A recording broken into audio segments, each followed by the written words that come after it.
everybody, welcome to my homestead and welcome to my channel. Today I'm talking to Deborah. She has a channel that she's been doing for a little while. It's called Deb's Studies in Art, History, and Music.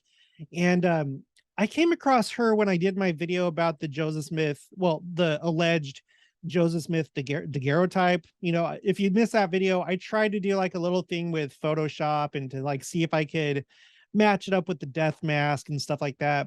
It's one of those topics I don't have a very strong opinion about, but she made a comment on my channel, and then I saw that she had a channel and she's done like a lot of work looking into that, and she really likes like church history, like different topics that sometimes people feel uncomfortable about, and like tackling those kind of things. And so I was just like, I wanted to talk to her. I figured that she'd probably have some really good stuff to share with us. And Deborah, I don't think you know, but on my channel, I've been actually specifically looking for sisters that are in the church because I've made a call out to any sisters that are wanting to do a YouTube channel so I could promote them, because of last conference, how there was the President Kimball prophecy that the women of the last days are going to be instrumental and key in bringing in large numbers of people into the church. The women are going to have a very significant role. So I thought that with my YouTube channel, I would go ahead and promote these different channels, including yours. So everyone, make sure to check her out. I'm going to put her channel in the description below, and it's also going to be on my homepage where I have the featured channel, so you can go check her out. So welcome, Deborah. And Deborah, now, where are you originally from? Yeah. Oh, and thank you. I grew up in Oregon, but at this point, like I'll be 40 in a couple weeks. So I've spent most of my life outside of Oregon, just all over the place. Okay. So, but that's where I grew up. So, and just in a small town, mostly non-members around me, and in my own extended family, there aren't very many members of the church. So a lot of them are Baptists, Southern Baptists. So it's a lot of it's just a different growing up than people that like grow up in Utah, where everyone's a member of the church and they know the story, and they don't all think there's something nefarious going on or that you're doing something weird. It's just, it was a hard upbringing. You know, you just have extended family that's just like, just telling you how weird it is, everything. Yeah. You know, finding out that you went through the temple, well, that's weird. You know, just really, just kind of hard to, yeah. How long have you been a member of the church? Has it been like your whole life, or what? When did you join the church? Well, I was born in the covenant, technically, yeah, and baptized at age 8. And I remember it clearly. And it was just that, you know, it's different than people that are converts. I love hearing conversion stories, but it still was a difference. I just felt, definitely you would describe it as feeling joy when you're baptized, and just feeling so happy. And not everyone you do anything bad, because I don't want to lose that feeling. I think until I got in high school, I was like, I really realized every time I took the sacrament, this is the same as being baptized. And I remember just feeling it. And I was like, wow, I felt like I just got baptized and I just took the sacrament. I was in high school. And then they're like, well, didn't you know you're renewing your covenant when you take the sacrament? Like, I get to feel that total like happiness, washed clean. Like it's, and I'm a very spiritual person, but my mom converted when she was in, I think she was in her 20s, very, very barely early 20s. And my dad's family converted when he was like 5 years old, and his dad was trying to become an actor in LA. So, okay. And then you yourself, one thing that also interested me about you is that you're an artist. Because I do graphic design. I'm not very good at like drawing. I kind of am a little bit sometimes, but like you do art, you do drawing, and you draw faces, right? And that's one of the things that kind of attracted you to the Joseph Smith potential photos, because like, you know, I've talked about it a few times on my channel, how the human face just like fascinates me. And I wonder if like maybe after this life we'll learn about why our bodies, our faces are the way that they are. Because sometimes I wonder if like maybe the human face, like there's like information encoded in your face about like who you are, like and that could be wrong. Maybe it's just pure genetics, I don't know. But yeah, well, yeah, I think I know you're referring to, I don't remember what it's called. There's a guy in Midnight Mormons that was into that field of knowing people's personality by their facial, Oh, I didn't know. I don't watch those by their guys. face. I don't know. Yeah, I'm not into that, to be honest, but I know what you're talking about. Well, regardless, the Yeah. human face is really interesting. Hmm. And Yeah. so tell us, why did you get so passionate about Joseph Smith and the different, because there's been like, this isn't the only time that someone has alleged to have a photo of Joseph Smith. There's been others. So what's your history with this, and why are you so interested in it?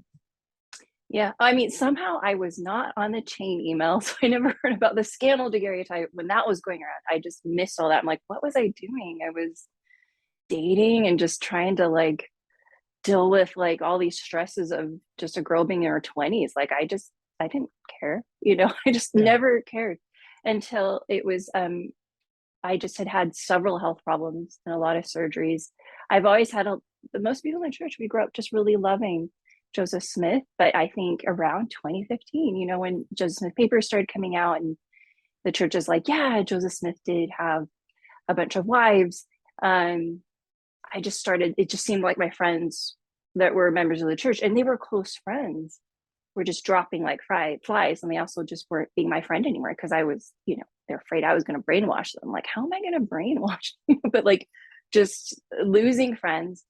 And because they're leaving the church, they're cutting everyone out that's a member of the church. And I'm hearing all this stuff about Joseph Smith, and I'm just sort of like, and I would say probably like 8 years ago, I started to get over a little bit of fear of researching like church history. I think it was the first time I remember learning what the Journal of Discourses was. And I would like watching, and I just barely got into the YouTube world probably 8 years ago. And I think that's when it probably more members of the church started doing stuff. Um, and I love studying like evidence of the Book of Mormon and la da da da. But then you get in the chat room and then people just start Joseph Smith this, Joseph Smith that, Journal of Discourses, and started reading some things that Brigham Young had said. And I was just like, oh, but then I would read the whole thing and they would be like, he didn't say that.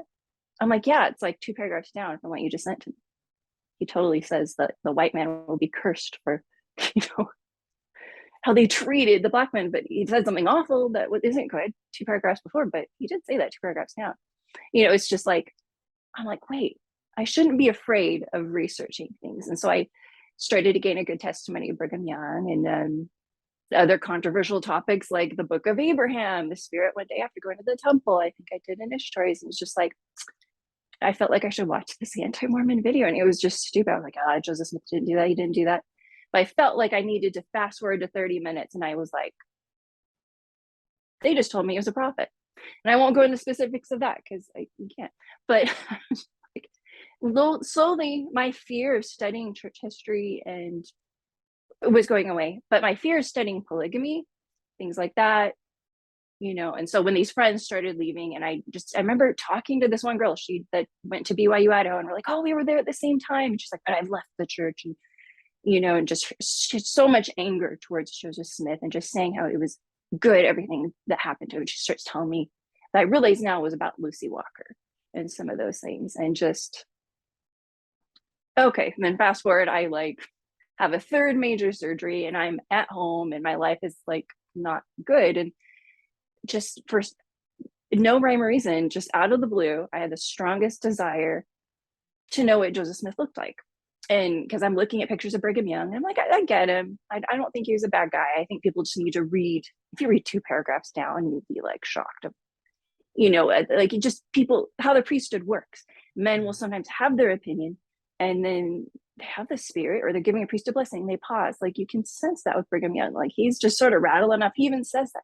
And then something amazing. So if you read the whole thing, we're like, okay, there's the prophet, and President Nelson says not to think that way, but it's the truth.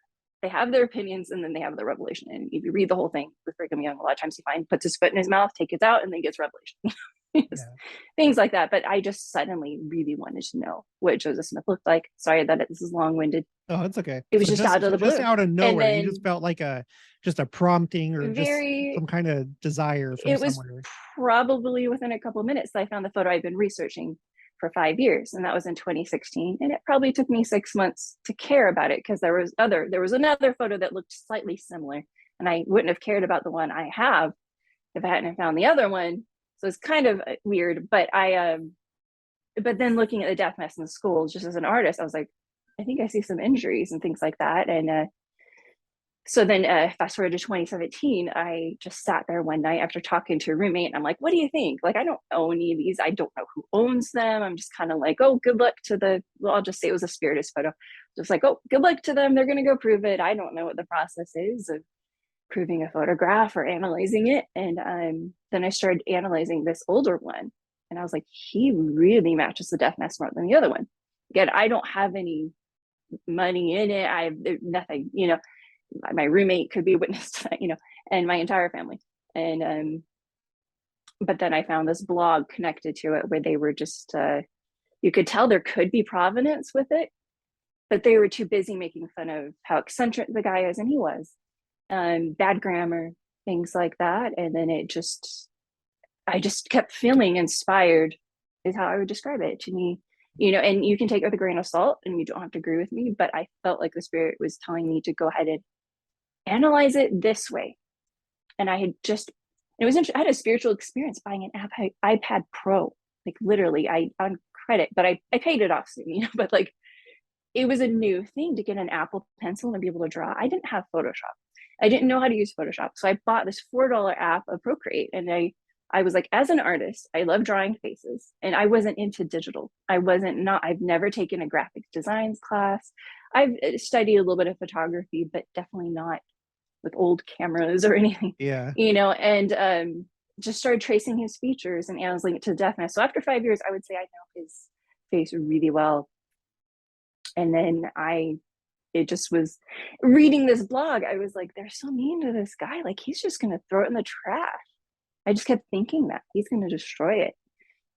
And I just, after several months, I just had another experience driving home. All I'd done was compare it to the death mask, and I was just amazed that like these marionette lines fell into place, and this one eyelid was more hooded than the other one. And but as an artist and an esthetician, we do eyebrows. So if you look at theprophetscars.com, I do an analysis of eyebrows. The eyebrows are like unreal because you learn as an esthetician, two eyebrows aren't the same, and most people's faces aren't symmetrical. Right. Most of them have different, but all the asymmetry was matching up. But I didn't know, like, if it could be proven. I didn't know if anything could be done. And I'm literally emailing the church being like, did this guy just send this to you? I'm so naive. I thought this guy would just send it for free to the church or to the Community of Christ. Some people and do. He's like sending us a high resolution copy. And but it wasn't the case, because when I did find him, he did want he was trying to sell a different picture that he was convinced was him,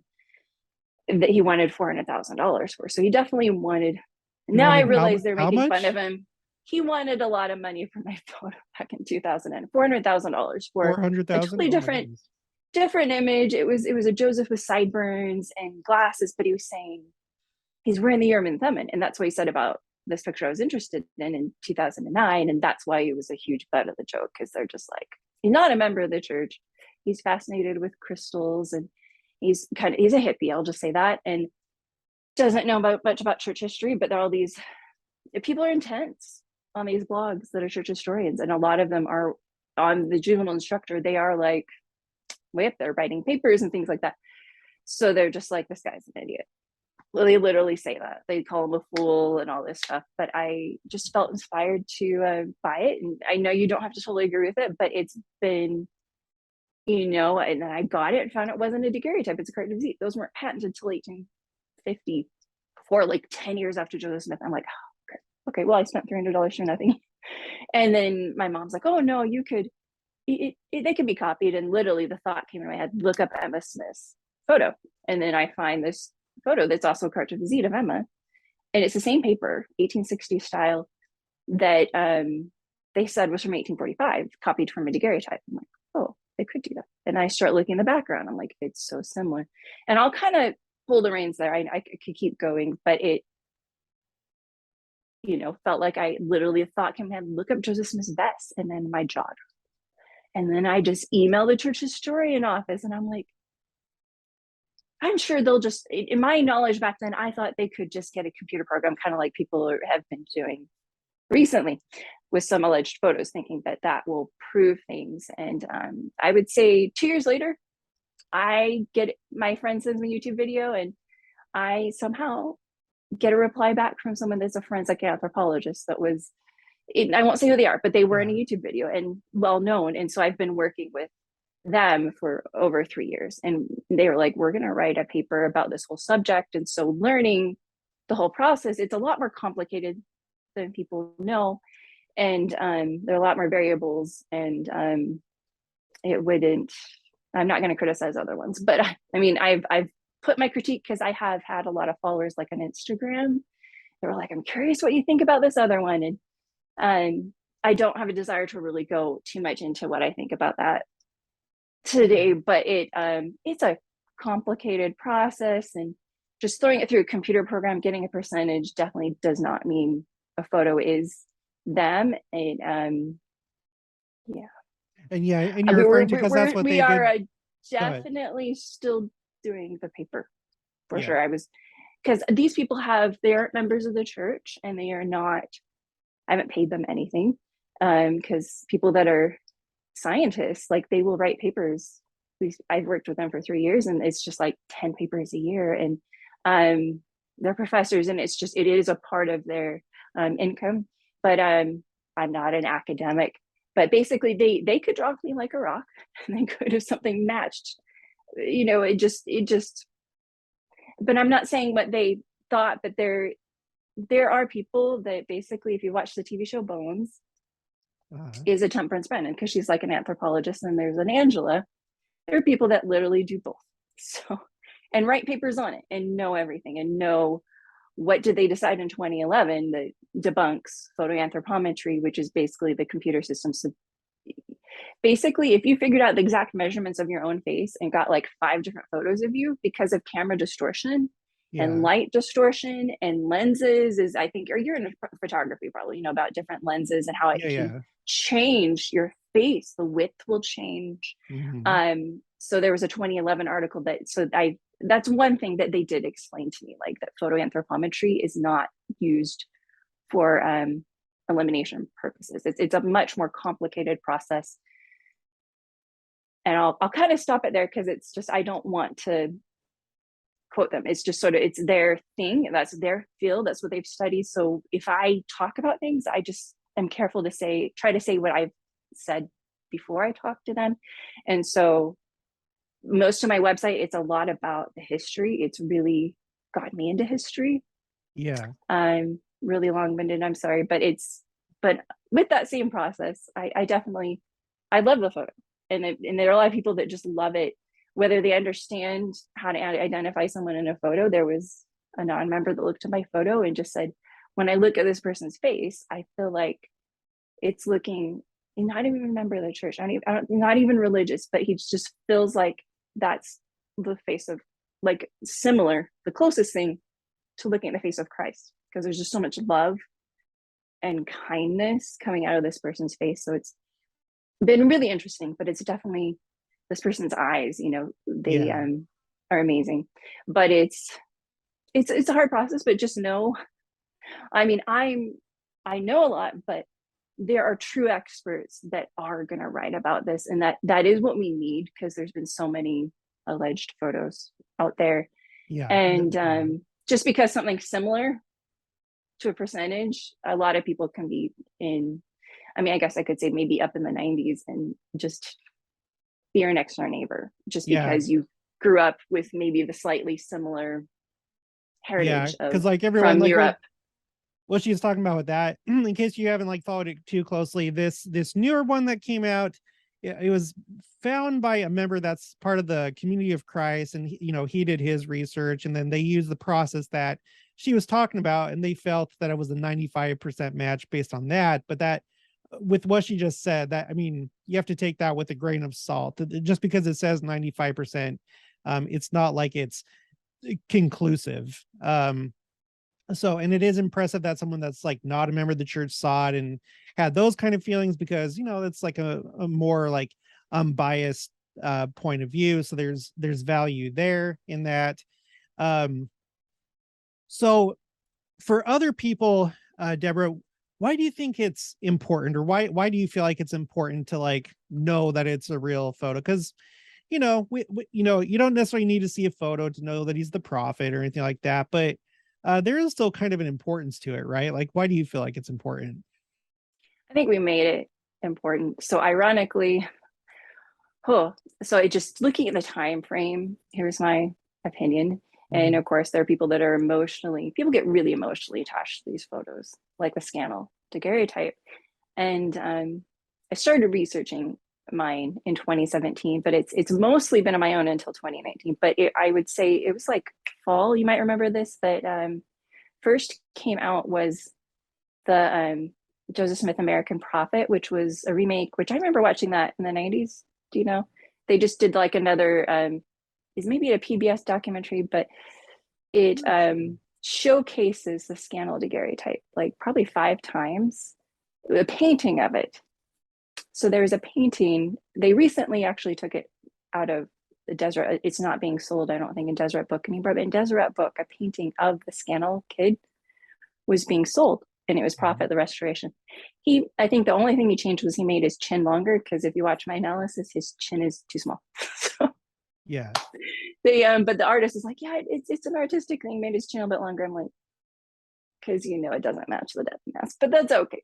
Just like, um, but it's just, I think on the other side of my belief is on the other side of the veil. It's like, that's a real person. And that Mhm. person, can you imagine them being like, there's a painting of me and they're saying it's the prophet of the restoration?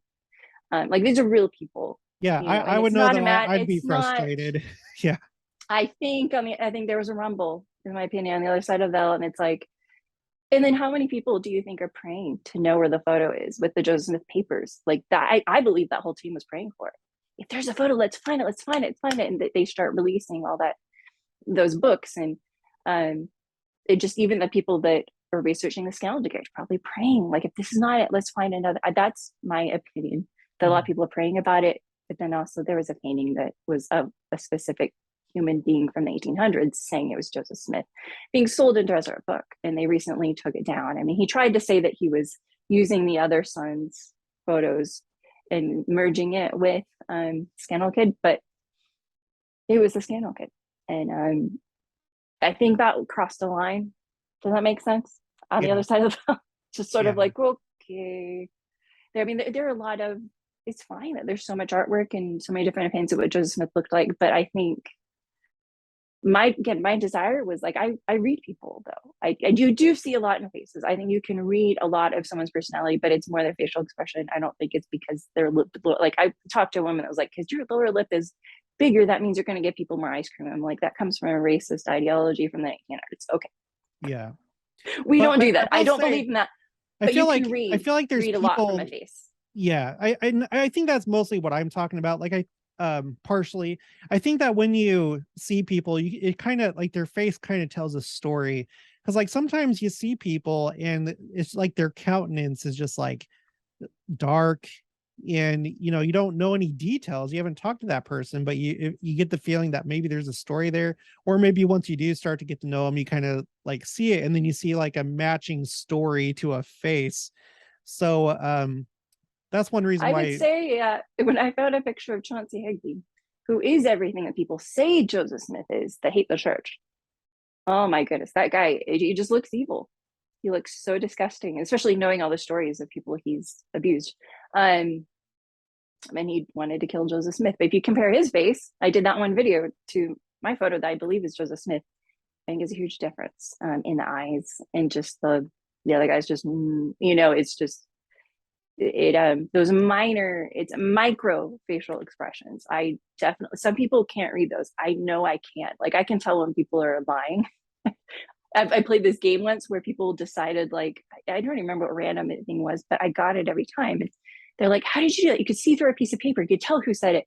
But I was like, it was in your face. Like, I could just tell that they were looking at each other, and just those um but some people can't, I think, and women tend to be a little bit better than men. It's sort of been scientifically proven too, but we're more drawn to faces. We look at faces longer than men do. So when men look at my photo, they're like, Joseph did not have a receding hairline. I'm like, oh, how many guys had their hair receded that way and they just grew it all I had to do is grow this long and you can't tell, you know, Yeah. like it's, I think he got a summer haircut. That's one thing about my photo. I think he, if you look at the profiles, you're like, you see his hairline really does go to about there. And that's not uncommon for men. And I think it just having those hats, and he worked on a farm, like even up a week till he died. He's like talking about some of his farm equipment breaking as he's working on his farm, Mm. plowing or something. And wearing a hat, if you're growing hair longer, I think it just went, I think in my picture he cut it to the hairline. So men, they always talk about the hair. Women, they're like those eyes, that face, and it's just sort of. But again, I digress because it was a guy that said he really felt like he was looking at the face of Christ when he looked at my picture. He just looked like such a kind person. But you can take it with a grain of salt. You don't have to believe that. You can believe Yeah. what you want. It's not revelation or scripture. I'm just, even though I've had a spiritual experience, you don't need to take that and agree with me. I don't No. receive revelation for other people. I just receive revelation for myself. So that's all where I'm at with that. So Yeah. Well, the one thing I do know is there's my cat. oh no. Uh gosh. What I do know after doing that video is it does seem like there's been a lot of interest in what Joseph Smith looks like in these photos. So people do feel really passionate about it and probably feel a lot the same way that you do. So Mm-hmm. it makes sense. And I think it's really cool that you're doing all this work, and who knows what the future holds. Now you also, you don't just do Joseph Smith photo stuff on your channel. You tackle a lot of like the trickier topics of church history and stuff like that. And so what are some of the things that you've hit on your channel, or like the big takeaways from this other content that you produce? Because I know you talk a lot about like polygamy, for example, and stuff like that. Yeah, I would not say my channel is trying to convince people to think it's good and want to live it, because you will get excommunicated if you live that. Yeah. And I've heard of men had a roommate. I mean, she married someone else, but the first guy she was engaged to was just like, if you don't agree that if I get to have a second wife in the next life, I don't think we're going to get married. And you have to have it to have exaltation, like those things. And my research, Brigham Young literally, well, I mean, other people, if you watch Fair and Mormon, they've researched that Brian C. Hells is a person who really, really delved into it. And frankly, it horrified me in 2017 or so. But this felt spiritually okay researching some of these things. And I would say the first thing I found about Lucy Walker, it was horrifying, and I felt angry at Joseph Smith. But then I Now just explain Lucy Walker. felt, Who was she? Because there might be some people that don't know who she was. yeah. Well, according to this website, she was 15 and married him, and then married, Heber C. Kimball. So in my mind, I'm imagining, and the first thing I found, because I was reading Joseph Smith's journals and I was loving it, and then her name was in there. It's in the journal. And then I'm like, oh, so she was one of the plural wives. And the first thing I found was not a good source on the internet with a bunch of ... And how it was described, it was just horrifying. And I think I'd heard her story years before, and I was just like, it's just not true. And I think that's a lot of us, our instinct, especially women, if you've been through anything, it's like, I'm just not going to research it. I love the church. I love taking the sacrament. I feel good. That's just all I'm focused on. And most of my friends would still say that today. Like, they don't all want to talk about it, but but then I researched more. I'm like, oh, she was 2 years older than that. She was 17. She had just turned 17, but she was 17 when she got married to him. Mm-hmm. And I had trouble believing her. I wasn't making any videos in 2017 about this, but I would say around several months later, I would just sometimes feel okay to research a little bit more. And one good person, I think she just has a good intention, is Meg Stout, who is part of Millennial Star. And so she has like almost her entire book. She is a reluctant polygamist on there. And I don't necessarily agree with everything she thinks. I would say she mostly thinks that there is some truth in it, that just basically nothing much happened. And I've talked to Gracie Jones. She says the same thing. And I'm like, everything I've read, basically the same thing. But I wouldn't say nothing happened between his wives. None of them were. It was interesting watching Fair and Mormon. As far as younger women, I mean, that as a woman, like, that's not could. You think of Helen Mar Kimball and things like that. But I just started realizing from Meg Stout, one of her best points, and because a lot of things that I had also heard that people were worried about, did he marry other married? Did he marry other married women? Okay, and I remember meeting someone just explaining to me that he didn't. I remember this guy was explaining to me that Helen Mar Kimball, he wasn't married her, he's just engaged her, And I was just kind of like, okay, I feel a little bit better, but then I hadn't researched it. And but my research, this guy was right. I don't think he wasn't married to Helen Mar Kimball. That these eternity only sealings meant something else. It meant you were basically engaged either, according to Brigham Young, until their 18th year of life, which in Lucy Walker's case, she was in her 18th year of life when she's 17.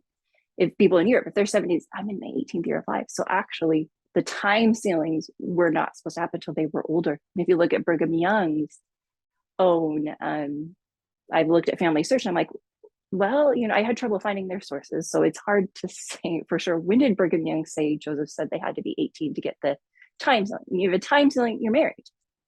You move in, you're going to try to have babies. But if it's eternity only, like Helen Mar Kimball just stayed in her own home, and she wasn't allowed to go to dances. So really it was like she was a nun, almost like she just couldn't do much. She's engaged for the next life. And so it just really, reading Meg Stout's stuff was helpful to know, okay, eternity only doesn't mean they're married, because she had thought with her own ancestors. And I have several friends that have ancestors that were married that had a sealing ceremony to Joseph Smith. And so she thought, Meg Stout thought, oh, well, they were married. Even though she had a husband, she was also married to Joseph Smith. But in her research and researching all of the wives, definitely they weren't. It wasn't a marriage. It really was just a commitment for the next life. And even several, I don't want to give exact quotes, but the wife, plural wife of George Albert Smith, heard it from Emma. She just basically believed all of them were that. None of them are going to have children. None of them are going to. But it's a lot more complicated. I could keep going on with that. But that's what that word means. I'm like, okay, that's important for people. And I'm like, people need to know this. Okay. And then she also found spiritual wifery really, really, really bad. And there were men that were Jeffrey Epstein's. So spiritual wifery. Yeah. What spiritual, is that what you've been talking about? How like the sealing for eternity only, is that spiritual wifery, or is there a difference? A Southern Baptist basically believe Joseph Smith lived spiritual wifery. Most of their videos and people leave the church believe he lived. So it is essentially, you could call it swingers, you could call it free love if you Google it. This guy Cochran, it became, ironically in 1820s, it became a big thing in the US, but it was not plural marriage. But I think sometimes, meanings of words change. And I actually really believe that polygamy coincided with spiritual life, and that's why they hated the word polygamy. But then it became codified as a man with more than one wife. But I think it didn't really mean that. But anyway, spiritually free for sure. It was like swingers, prostitution. It was women being passed from guy to guy. Oh, okay. And so it was broad. And so Meg goes really deep into the history of how evil J.C. Bennett was. And so I think for women, seeing there was something so much worse, because Eliza R. Snow says that. They're just, because she, they signed this affidavit saying they weren't, people think they're lying. Like, she was a wife of Joseph Smith, but she signs this affidavit. And so she asked later, like, why? No, I was rebuking J.C. Bennett, that J.C. Bennett lived spiritual life, he was evil. Started prostituting women, very vulnerable women. And then Meg Stout points out that there was one woman that was a victim of Hans Mill. And husband killed. There were a lot of widows. And if you read Lucy Mack Smith's book, you find this quote from Hiram. And it's just, there are things that I don't agree with from other researchers that aren't even, I don't know. I think Brian C. Howells would say there weren't that many widows, but Hiram says there were, according to his mom. So there were a lot of widows by the time they got out of Missouri. A lot of men were killed. It wasn't huge numbers, but a lot of men spiritually were killed in Nauvoo because they liked the alternative. So as Joseph's teaching plural, he is teaching celestial marriage, which was a man with more than one wife. JC Bennett is teaching spiritual wifery, abortions, yeah, and teaching some of these. Chauncey Higby was like a 20-year-old. Some of these guys were really young, and they were excommunicated. So anyone that lived spiritual wifery was excommunicated. It's even mentioned, if you look at the Joseph Smith papers, they someone accuses, well, I'll just say it, Sidney Rigdon of it. I don't, but then a lot of scholars say they don't think he did. But his daughter got sucked into that. I believe that she got sucked into, she was dating Francis Higby, and was just sort of getting, I think there were a lot of victims, a lot of female victims back then. And so there was a Jeffrey Epstein in Nauvoo, but plural marriage really is opposite, and you've got Eliza Snow saying, no, I lived the opposite of what JC Bennett was accusing. He accused the entire Relief Society of being a prostitution ring. And so if you want this monetized, you're going to have to like totally edit that word out. But because we're not allowed to use words for what they actually mean anymore on YouTube, even though I guess they are trying to protect people, but it's like, but you need to talk about things and say what words are. It's just a weird, confusing time to live. But my realization, I was like, oh my goodness, people don't know what these words mean, and they're leaving the church, or they're, joining like Chandler Daybell type of things and thinking there are people that have lived this new idea and start living spiritual life now, which is like, oh my gosh. But I also think if we knew what words meant, we might have been like, those people that got sucked into that maybe would have known, wait, this is evil. It's adultery, and it's spiritual wifery. So adultery has always been bad in the church. And so people that have hated Joseph most and attacked him the most or said the most vile, there are historians that give credence to William E. McClellan, but I'm like, but he was a serial adulterer. So I'm like, I find letters when I did some research in the fall, and it was then that I really realized I found the letter from William E. McClellan to Joseph Smith III.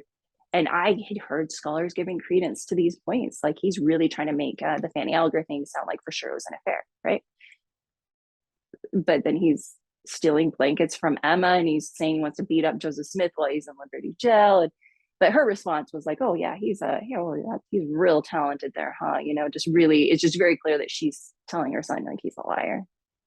I didn't confide in William E. McClellan. So he needs to figure out how to use his talents some other way and just leave us alone. So but knowing what words it means, I think, could help save someone's testimony. But I think the most important thing is don't commit adultery and do what's right, because I think it's still today, people, if they go commit adultery in the research church history, they're going to hate Joseph. Yeah. They just are. They're going to have anger. That's why that is very common. They are the hardest. I was told that in seminary. They're like the hardest people that, and it sounds so stupid to say that, but I'm finding it's true. Even people that have been vocal supporting the church, but then they get in trouble for cheating on their husband, and then they really hate Joseph. So whereas it's just don't do that. If you want to keep a testimony, you got to do what's right, because it will turn into, but they did that and I'm in trouble because I did this, and you will lose your testimony. I have some thoughts on that. Because obviously, okay, so just so everyone knows, yes, right now polygamy is not practiced, so don't be doing anything like that. Obviously, we do have men that will get sealed to multiple women, like a wife passes away, like in the case of President Nelson. He has Dancel, they're sealed, she passed away, and then he's been married to Wendy and then sealed to her. So that is happening. But as far as like doing like anything other than that, we're not doing that right now. And I think in those early days, I've often made the case, like Joseph Smith, he's already brought all these people through so much stuff, a lot of like persecution and sacrifice and moving and doing all this stuff. And then the Lord's like, I want you to introduce plural marriage, but without like any real instruction how to do that. And it kind of makes sense that he did it the way that he did, because it's like, okay, how about we just roll this out nice and slow and kind of on the down low, and then it'll pick up steam and then maybe become more accepted. Because that could you imagine if you had that task, like, okay, everybody, we're doing polygamy now, by the way, after asking you to do all these things. So, in as far as like being sealed for time, um, I don't know like the doctrinal history of that, but obviously we don't do that now, Well, it's, yeah, you're sealed for a time. So when you go to the temple, you're sealed for time and all eternity. And then we can be sealed for eternity to our ancestors. And so, I mean, you got rough stone rolling. Richard Bushman, he explains like there are even men that, and then I've read memoirs of President Joseph III. A lot of women were sealed to Joseph well after he died. But I think the important point is though that there are things way worse than polygamy, and yeah, they're still happening today. And a lot of my research really has been, how did he treat his family? How did he treat these women? So I know I haven't gotten into that, but he lived with two of his wives before he had the time and eternity sealing. yeah, And I've had someone get online and say, oh, wait, he wasn't really married to them. They were like spiritual wives. Okay, but the most of my research don't know what that means, but I did. And actually, ironically, she said Emily Partridge, she was just sort of like his little pussy. I'm like, actually, she was married twice. For the second time, it was with Judge Adams. So it was like a legit time sealing with a yeah, judge.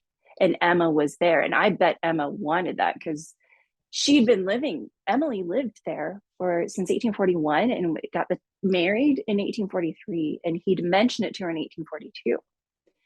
But did he push this on her? If you read her story, that's what changed. That was the biggest thing that really made me be like, okay, he isn't a predator, because how he reacted, and just seeing that contrast of someone like Chauncey Higby. I won't go into the stories, you can look it up, but he was just attacking women all throughout Nauvoo, and just day of, and we were spiritually married, but there's no commitment. And then he's sending his buddy over to Catherine Warren and promising her, like, I'll bring you food if you'll do whatever I want you to do with all these men. Okay, that's Chauncey Higby. Joseph, with Emily Partridge, she, and there were some plural wives in the house, but I don't know already, and she'd been living there, but who knows? What does she had an idea? Maybe there was plural marriage going on.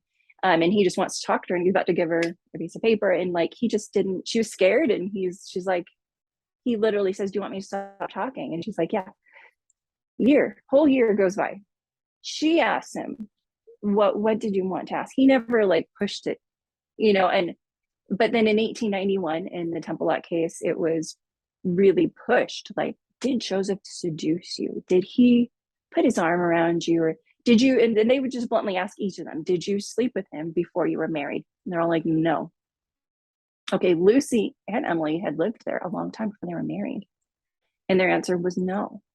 But it was like 2-3 pages where they are like, to Emily, but I mean, but didn't he put his arm around you, and didn't he like kiss you, and just like they're just trying to get as specific as they can. They're trying to get her to react, and she roars. She's like, no, he was not that type of guy. He never took liberties like that. He was always a gentleman. Like, he always respected her boundaries. If she looked scared, he'd be like, okay, I'm gone. He wasn't, whereas a narcissist and a sexual predator, oh no, a narcissist doesn't stop talking because you're afraid. They just keep going. They won't. And she waits a whole year and prays about it for a year. Whereas Lucy, it was a little more intense, which is why her story is a little bit hard, but it was like, okay, I won't ask you again, and it's off the table. He's not like threatening to excommunicate her, but she was living there, and her brother witnessed and said, if he was like, people keep saying he's like, and even I think he even compared it to like JC Bennett, like, yeah, if he was like JC Bennett, he just would have had her. He would have done like Chauncey Higby did, just manipulate a woman, sit there, argue with her for hours, and keep pressing the point until Chauncey got what he wanted. That was Chauncey Higby, sexual predator. But they outed him 3 weeks before Joseph Smith died, Chauncey Higby, as attacking. And that's in the Joseph Smith papers. But historians like to kind of not talk about it. Whereas I'm And like, that's the thing that impresses me I'm not, with your I'm like, channel. it's important to see there's a contrast and that there are things, there were people who were what people are saying Joseph Smith was, but I don't believe that he was.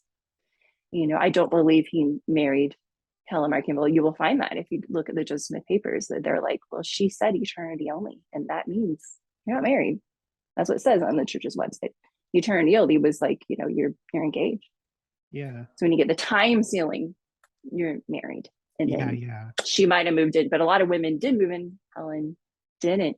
And so Brigham Young, there is not a single plural wife.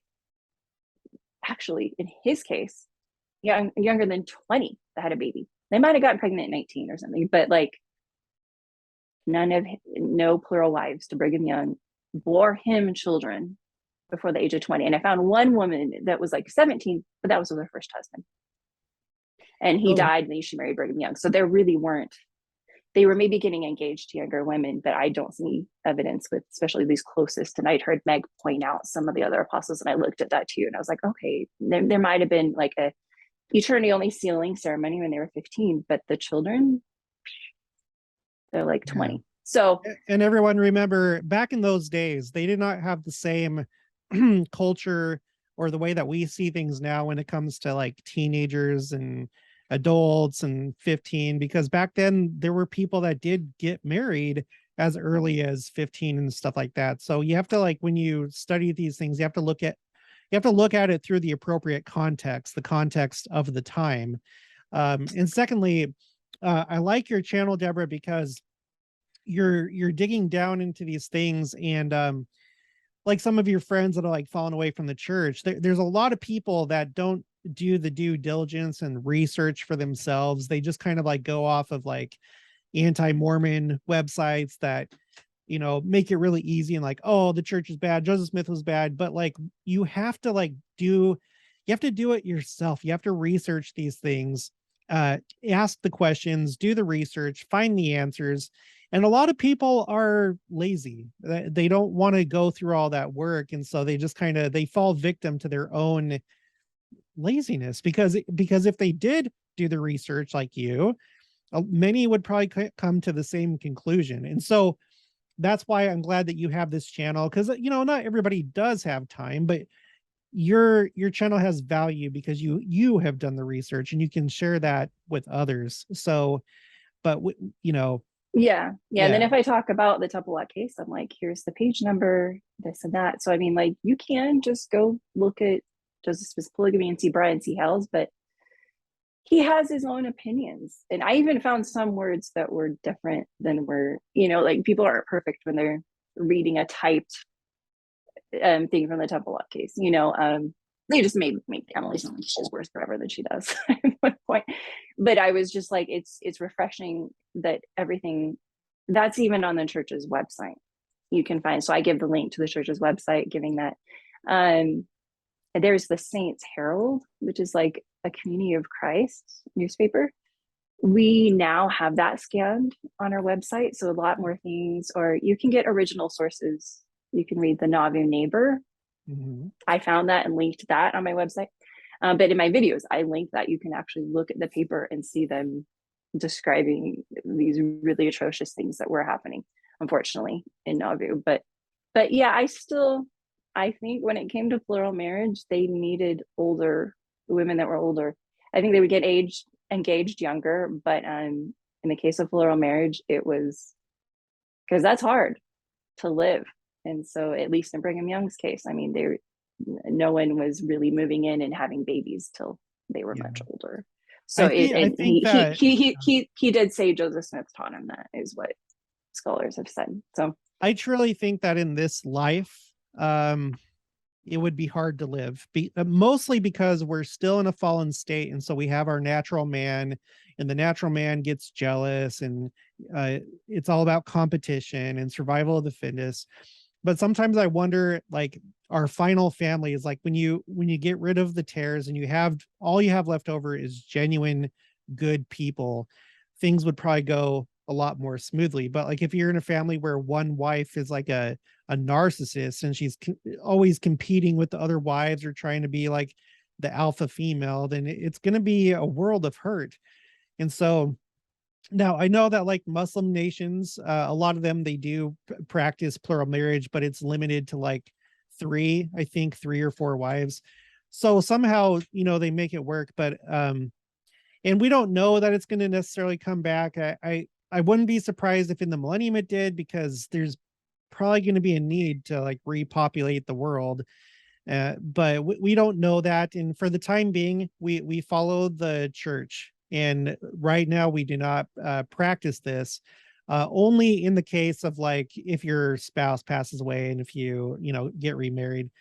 But so definitely don't be like doing spiritual wifery or like think that you have special things that authorize you, because like I wouldn't go to somebody that's a member of the church and then their spouse is like not a member. It's like, oh, you need to be with me, because that's not appropriate. And anyway, it's complicated, Yeah. but I'm glad that you dive Well, into I that. mean, just the people that believe in, yeah, reincarnation, which we don't believe that. So, No. but that's they're starting to justify that, but then of course it leads straight to murder. It a lot of times when I've heard of like swingers and spiritual wifery, I watch true crimes. It's really common that they lived what you could call spiritual wifery, and they end up just killing everyone, each other.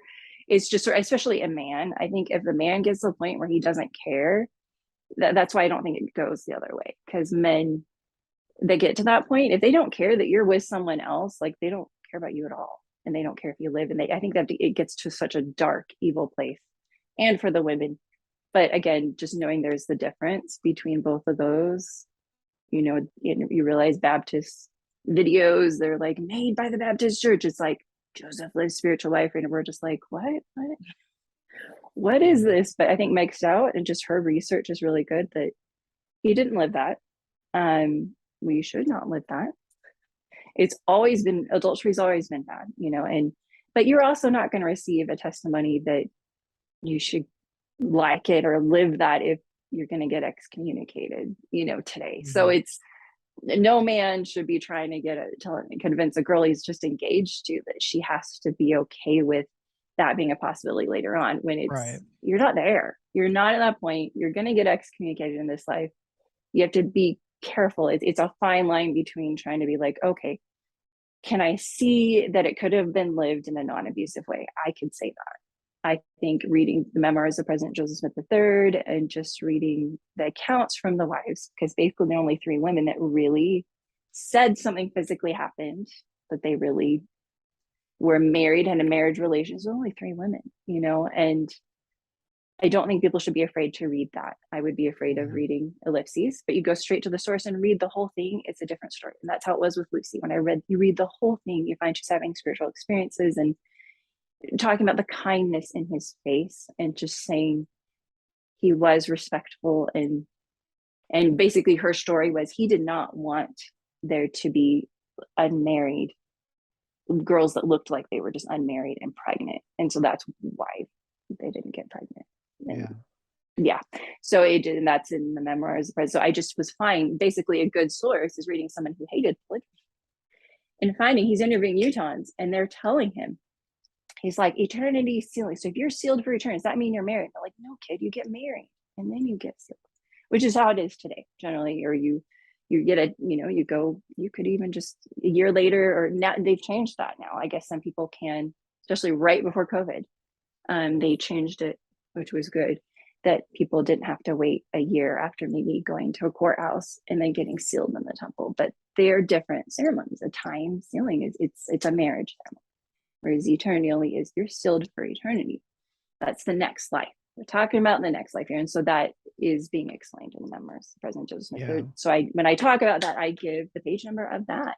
He quotes them quite well. I don't think he's a lying, deceiving, horrible little boy. He's just so confused. And so then he's coming home to Emma and he thinks that polygamy and spiritual life are the same thing. And he's telling, oh no, they're living spiritual life. And you find that letters are like, oh, so Emma is being told by her son basically that they're living spiritual wifery in Utah, but she's not there. She does have some friends there, but and you can tell in her letter she's sort of downing, and she's actually literally telling her sons like, just let them live. If they are doing evil things, just Emma is telling Joseph Smith III, just let these people live their lives.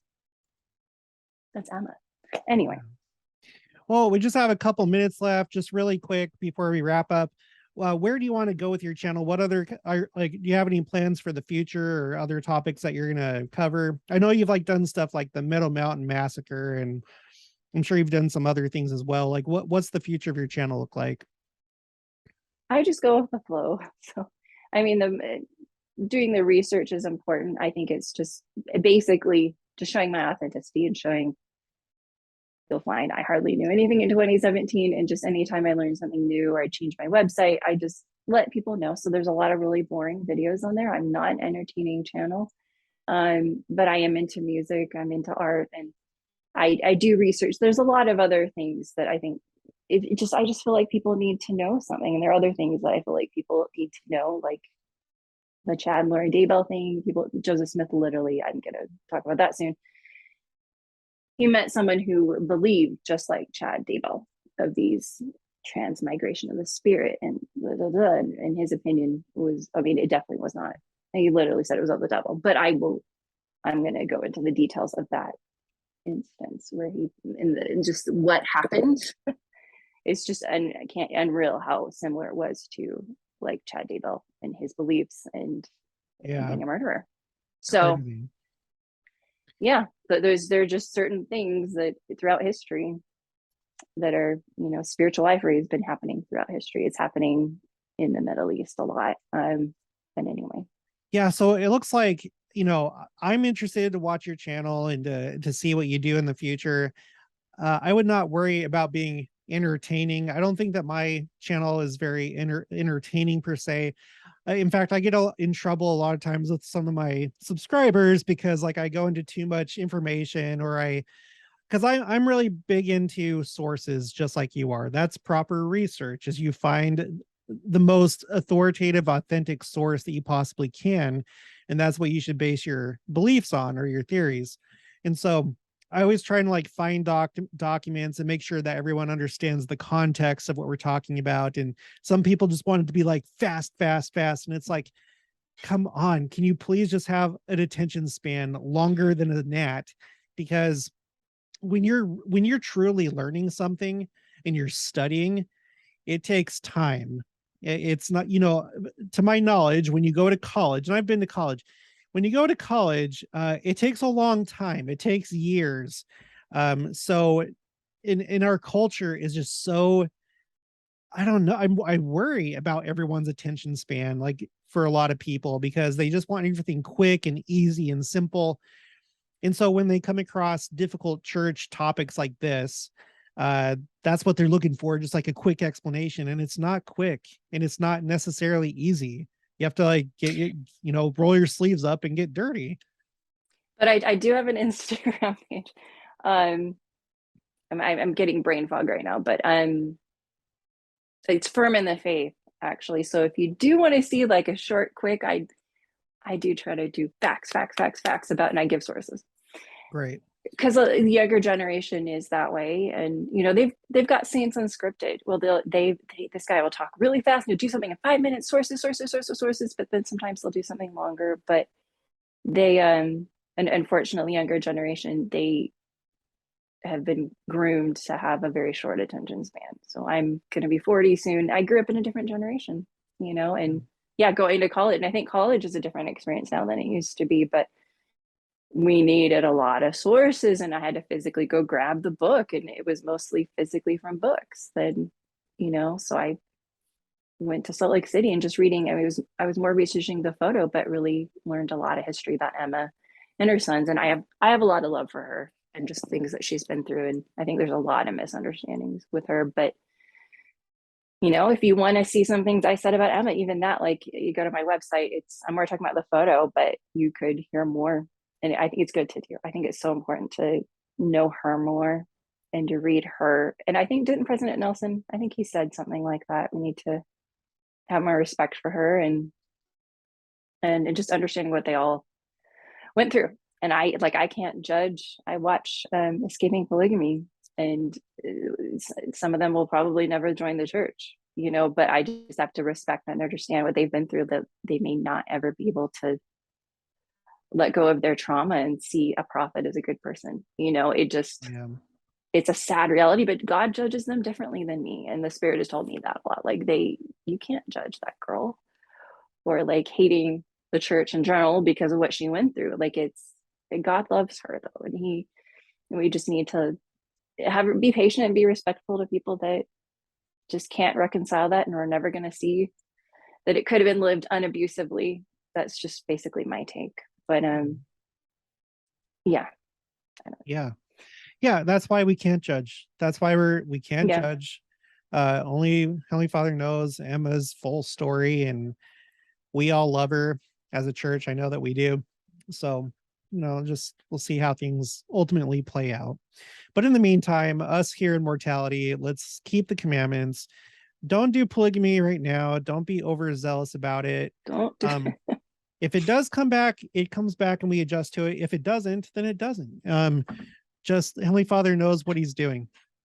So, okay. Well, I think on that note, we'll wrap it up. So again, thank you for your time, Deborah. Everybody, again, I'm going to put her links down in the description below. Did you say that you have a website too? So you have Instagram and your channel. Do you also have a separate website? for the photo research, and it's of course not everything that we have is people are like, why don't you talk to more experts? I'm like, I can't put everything on there. You'll find out in a paper, because there is going to be a paper. We are still doing it, even though there's another alleged photo. And if they choose to talk about other things, they might. It might evolve a little bit, but there's that, and then there's the prophetscars.com, where it's slowly the research on my photo. I don't really like to analyze or talk too much at all about other photos on there. It's basically just about my photo, because I don't own the other ones, so I own the one I have. So Okay. So yeah, I'll put all of her links down in the description below. I would encourage you to follow her, because like, again, we've talked about with all my other guests, there's just things that I cannot cover. And we all these different YouTubers have their own like little field of specialty and things that they're looking at. And this is hers. And it would be worthwhile for you to follow her and check out what she has to say, because she's doing really good work over there. And then thank you. yeah, no problem. And then also make sure to share this with anyone that might find this interesting or that would be interested in Deborah and what she's doing. And I'll talk to you guys later.